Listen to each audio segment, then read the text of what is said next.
Hello once again, it's Matthew here from Matthew North Music. Thank you for watching my latest video. As ever, if you like the sort of videos I make, please hit the subscribe button, please like them if you like them, and share them with your friends on social media because it really does help the channel to grow. And if you're not yet a subscriber, because not many of you are in comparison to people who watch my videos, please hit the subscribe button. Again, it really does help move things along on this channel. Now today, something you would have probably seen on this channel quite a lot. It's this guitar. This is my Yamaha APX5. Now, I've owned this guitar for nearly 20 years. I think I bought this in 2006. And it's without doubt the guitar I've done most of my gigs with. I've probably played, well, hundreds of times with this guitar. It's also a guitar that almost as soon as I bought it, I'd loaned it to my friend Arthur Brown, who took it on tour in Germany because he damaged his acoustic. He was doing an acoustic tour at the time, so I lent him this. Simon Hinkler from The Mission, he has also used this guitar on stage because, again, he had an acoustic gig to do. In fact, it was the Whitby Goth Festival, I think in 2010. And he'd only just moved back to the UK, so he didn't actually have any of his guitars with him. So, again, I lent him this guitar. Now, this guitar's been an absolute workhorse for me. Like I said, I've used it so much. But it has a fault. And the fault that it has is it's had it before, and I've replaced it. What it is, it's all to do with the transducer that sits underneath the bridge here. Now, the transducer is what picks up the sound from the strings, turns it into a little signal. That then goes through the preamplifier, which is this thing here on the guitar, and then it comes out the jack and goes into the PA or recording gear, whatever you're using. Now, the problem I get is it makes this horrible, loud, intermittent hum. And the reason it makes this hum is it's got a little split in it, and I'll show you what I mean out in the shed in a moment. But it kind of means that it makes the guitar unreliable. Now, I've been trying to get a replacement transducer for this guitar for the last couple of years. Now, I was able to obtain one, probably back in about 2016, 2017. Manson's in Exeter, who are sadly no longer there anymore, they were able to get me one. And it was actually quite cheap as well. It was only about £18 as I recall. But I've been to the Yamaha shop in Soho. I've contacted Yamaha online to their spares department. And I've tried multiple shops and absolutely nobody can get a replacement transducer that will fit on this guitar.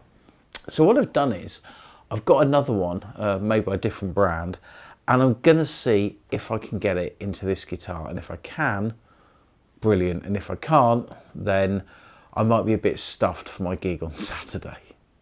Now, I've just slackened the strings off, but another job for another day maybe is I think I'm gonna have to probably get the frets replaced on this guitar because they are very, very worn. I mean, like I say, I've done so many gigs with this guitar and lots of string bending because when I'm playing solos and things. And yeah, the frets are definitely in need of some work. But for now, I'm not going to bother about that. It's the pickup that I'm most interested in. Now, the first thing I'm going to just do is to take out the electronics cavity. Now, this is just held in with 2 screws. I have taken this apart a number of times over the years, so I kind of know this very well. I mean, like I said, this guitar has been my workhorse for pretty much ever since I became a songwriter. Certainly before that, I was using it for various little solo things.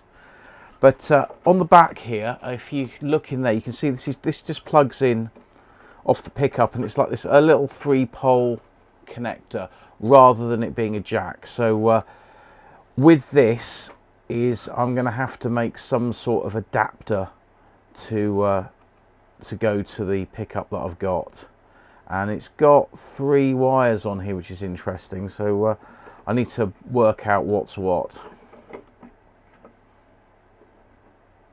Oh, actually, no, don't. Okay, right, actually, scrub that. Tell you, this is all real. That I've just unplugged is actually the wire that goes to the jack, which has got 3 wires. It's got the signal wire, it's then got the ground, and then it's got the battery return. So that's what that one is. This wire here, which actually does have a similar connector. In fact, I've just broken the connector off, but yeah, this connector here, this is the one for the pickup. And actually, I think it looks like I may have it's already been reused at some point on here, or did this just not have any connectors? I'm not sure, to be honest. Yeah, so it's actually on two push-in things. So what I'm going to do is, like I said, I'm going to make an adapter for this, but if we look at that, it's just two wires, red on the left and ground on the right. So let's get the pickup out now. Now I've got some gaffer tape inside the guitar, which I was sort of holding it in place. So I'm going to take this off now, but I'm going to take it out carefully because I don't want to damage anything, because obviously it could be a problem.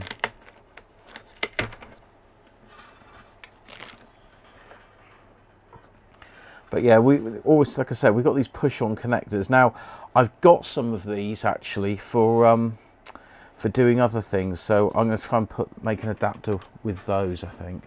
So let's get out our bridge. And again, that's had so much use over the years. And now we need to get our pickup out. Now to do this, I need to get a little screwdriver. Where's my little screwdriver that I had a moment ago? Actually, I'll need a thin one. I'll get a set of jeweler's screwdrivers, I think, for this. My trusty set of jeweler's that I've had for, well, at least as long as this guitar, if not a lot longer, actually. Let's stick that in the end there. That should just come out. Should pop up, maybe.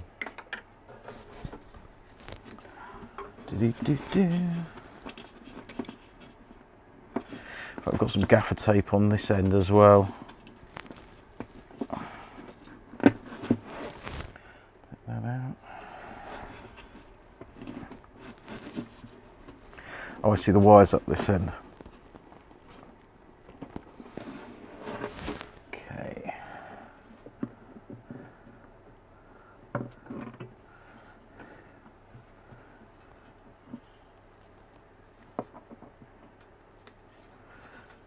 Anyway, that's not the best way to get it out because it will probably extrapolate the damage, but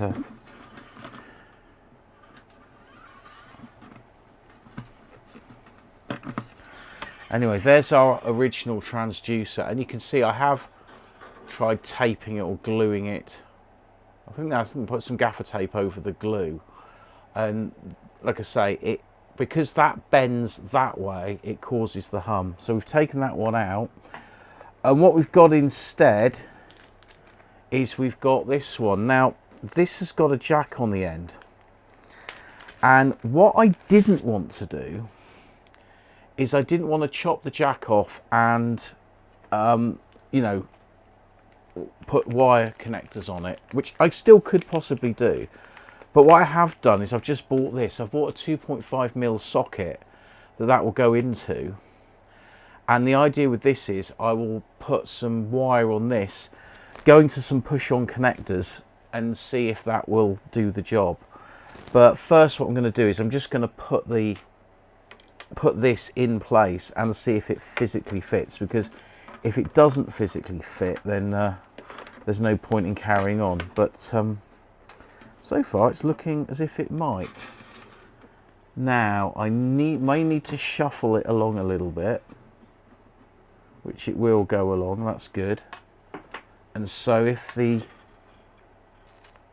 bridge goes back in place, it will, yeah, it'll be about the right position. So physically it will go in. So what we're going to do now is we're just going to make our little adapter up. Now it might not be the same for everyone, but if you lose this, the sliding battery compartment, you could actually just take some strings off, disconnect this, clip a battery onto it, and even though it will be probably dangling around in the guitar, it will get you through your gig. So that's a good little tip. I've now got the circuit board out, and this is our socket for the pickup. And what I'm going to do is I'm going to desolder that socket, and then I'm going to solder the adapter wire directly to the board, and then hopefully that will then go to our socket and it'll be nice and solid. But actually what I'm probably going to do first actually is to solder the wire to the socket and to make sure it's the right. Actually I'm going to make the wire a little bit longer actually. So I'll get a bit longer wire first and then we won't have any problems. Well, I've kind of changed my mind on something. What I've actually done is I've fitted one of these Molex style connectors on here. I mean, these are a fairly standard fit. And what that means is I can then connect anything to this, and if there's a problem, I can always just re-plug things. So the original pickup, I can just fit one of these connectors to it and it'll be fine. So what I'm going to do now is put all the electrics back together because I don't actually have to do anything else. All I have to remember is that pin there is ground and that pin there is signal. And now we've got all our electronics back together, and we've got our new connect socket there, and this has the advantage that if I want to put the old pickup back in, this one here, I can literally just push those pins straight on those connectors there. It should be that way around, like so, and it will work fine. And if not, if the new one works, then the new connector will go straight on. So what I'm going to do now, I was going to use this adapter, but I was finding I wasn't getting a good connection between the socket and the jack plug. So what I'm going to do is I'm going to actually fit one of these box connectors onto the actual cable. This may look a little bit precarious, but honestly I've done worse in gigs. So we're just going to snip this off here. Obviously there's enough length to get, more than enough length to get to the electronics, so we'll snip that off and then we'll strip the wires, and hopefully we shouldn't get any surprises, and this should just be a basic 2-core screened lead, and it is. And the screening actually looks very neat. It's yeah, it looks very neat and tidy. And then we should have our core in the middle, which we've got. So let's get some of this screening off.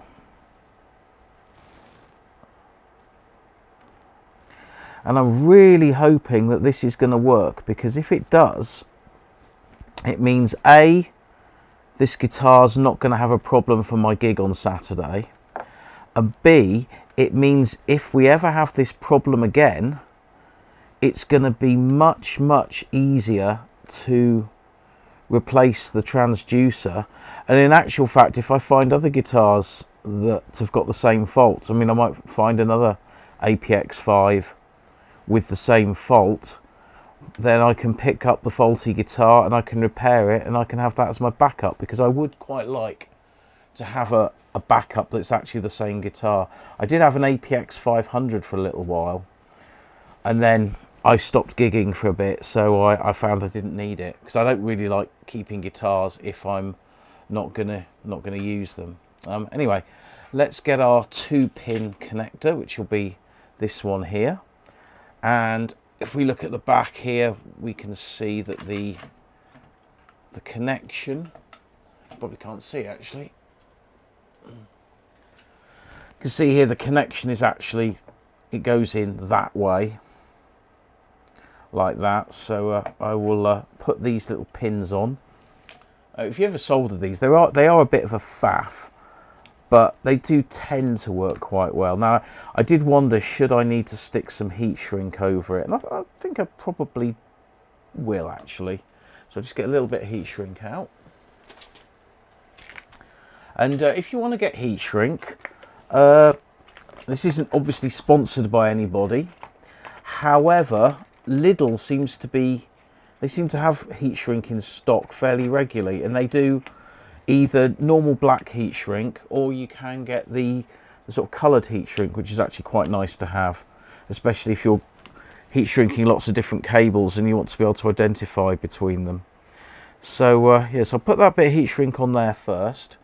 I will then cut a little bit of heat shrink to go over the earth cable. Now this I'm going to heat shrink first, and then there should be enough for the pin on the end. That's the plan anyway. I might just make that a little bit shorter first. And in actual fact, I think I will actually just tin the cable first for the earth pin. So there's a little bit of solder on there. That's good. And then we get our heat shrink there. And I just tend to just use the soldering iron like this just to put it on. And that's in place there. And then we've got our other bit of heat shrink that I folded down here. And I actually think I should have made, oh no, there we go. So we can now heat shrink that. And what this does is it just gives that extra little bit of rigidity to the cable. It just makes it a little bit stronger, which, you know, it's not that necessarily really, but, you know, I think if you've got the things here, then why not just do that. Now I've stripped the signal wire. And again, I'm going to tin that. Now, the signal wire is actually a lot thinner than the earth wire.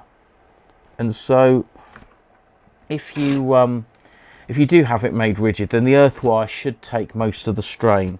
Now, the way this goes round is the pins go that way down. So I'm going to turn this round the opposite way. And I'm going to just stick a blob of solder on that and then squeeze. Actually, I was going to squeeze them first, actually. So we get this on here. We just squeeze together so they stay in place. And then we do that again with the signal wire. Well, it's a little bit fiddly.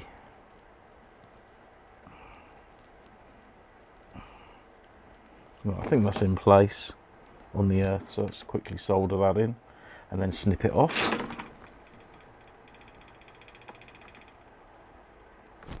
Right, that's soldered. And we'll snip that. Actually, I'll just leave it on there for a second because I just so I can get this other one in first. There's our signal wire. And again, we stick a blob of solder on that.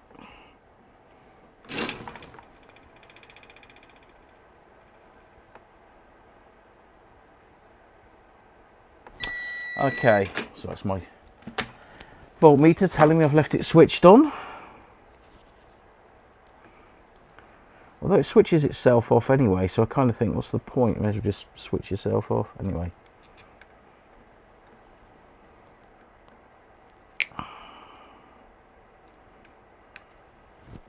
Okay, so there's our two pins. So we've got the ground on the left and the signal on the right. Now I'm just going to double check that is the correct way around for this connector, because I've done it so many times now I've forgotten. So switch on our meter again, hit that, get to our ground, which we can actually probably just use the battery connector, and no, we don't actually, let's stick it on the casing.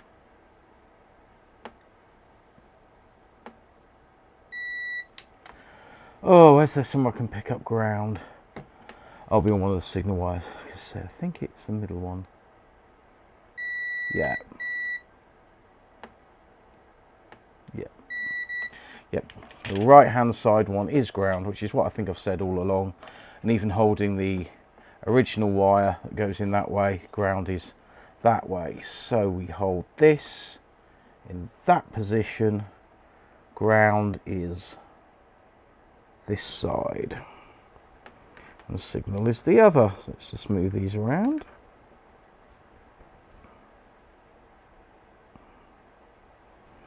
Yeah, this signal wire is actually quite, it's definitely not the most rigid, but anyway, as long as these go in.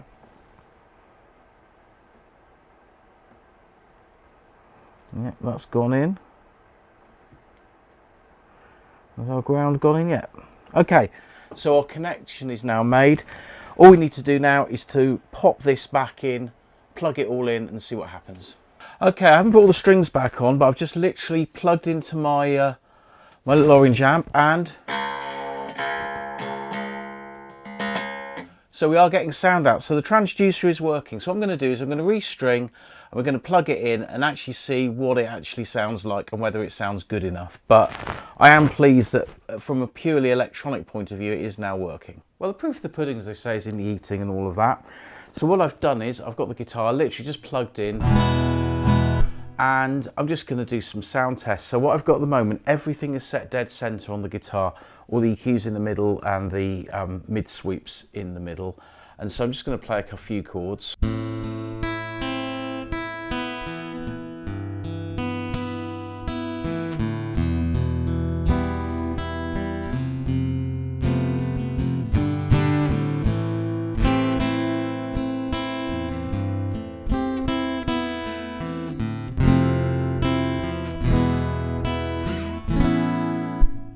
Okay, and now I'm gonna just put up a little bit of treble and a little bit of bass as well, so it's almost like a smiley EQ curve. This is kind of how it's normally set for when I play live with it.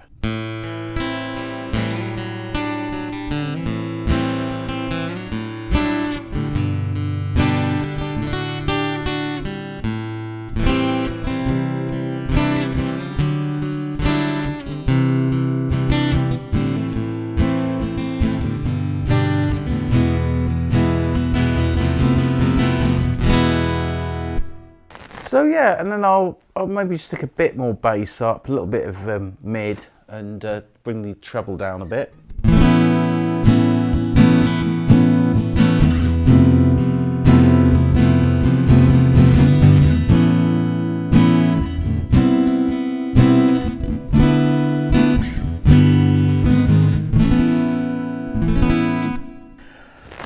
Yeah, so I think it probably is working okay. Now it to me sounds slightly different to how it was before, but then I mean that's understandable because I've been so used to its sound, but you know, I'll get used to it. But what this does mean is that it does work, but it also means it's going to be very easy now if I buy another transducer to install it, and even if I manage to find another Yamaha transducer, all I'll do is snip off the connector, put one of those other push-on connectors on, and actually that should be a nice good solid connection inside. But for now I'm just going to stick with it and see how I get on.